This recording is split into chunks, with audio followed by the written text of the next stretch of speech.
It was fascinating to see the Australian media seem to discover the issue of domestic violence this weekend, when Nigella Lawson, the world-famous chef, TV cook, was assaulted by her lowlife of a partner, her lowlife of a husband, a billionaire who decided to put his hands around her throat in a disgusting display, and then it happened in a London restaurant. The photos have gone the way around the world, and all of us have had the same revulsion when seeing it.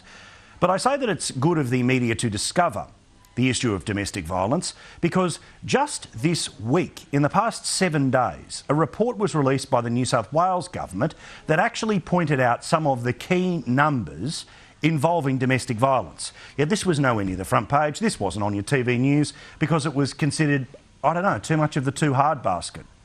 There are hundreds of thousands of women who are assaulted and, sadly, way too many men who are assaulted by their partners. 69% of the victims of domestic violence are, in fact, women, and 70% of the perpetrators are, in fact, men. So, yes, there is a minority of blokes, but largely we are talking about men who assault women, just like what happened to Nigella Lawson.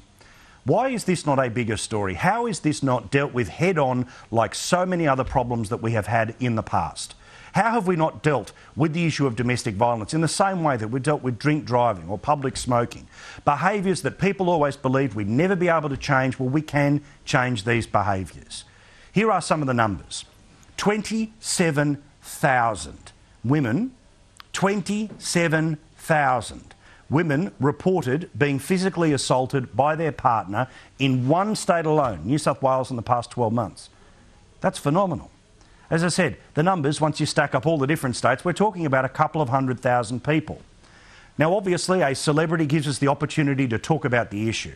But the truth is, the real crime, the crime that we all should be desperately focused on, and the crime that we should try to do something about, isn't happening in London. It's probably happening next door. And if it's not happening next door, it's probably happening in your street. And if it's not happening in your street, I promise you, it is happening somewhere in your suburb. In the same way that we have mental health days and Are You OK days, please, if you know that there is a vulnerable person in your life and they have a controlling partner, have a chat with them tomorrow. It mightn't break the wall on day one, but at the least they will know there is one person who'll be there to drag them through the darkness and to be able to show them that the world is bigger than just the person who is abusing them.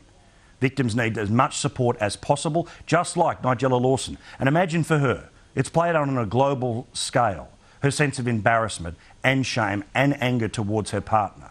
Thankfully, in her case, the world can now see her husband for the bloke that he clearly is. But sadly, we need to know more about the violent men and violent women who live amongst us each and every day. This is a real story, a serious story, and one that I wish our media was as obsessed with as we instantly are when there is a celebrity angle.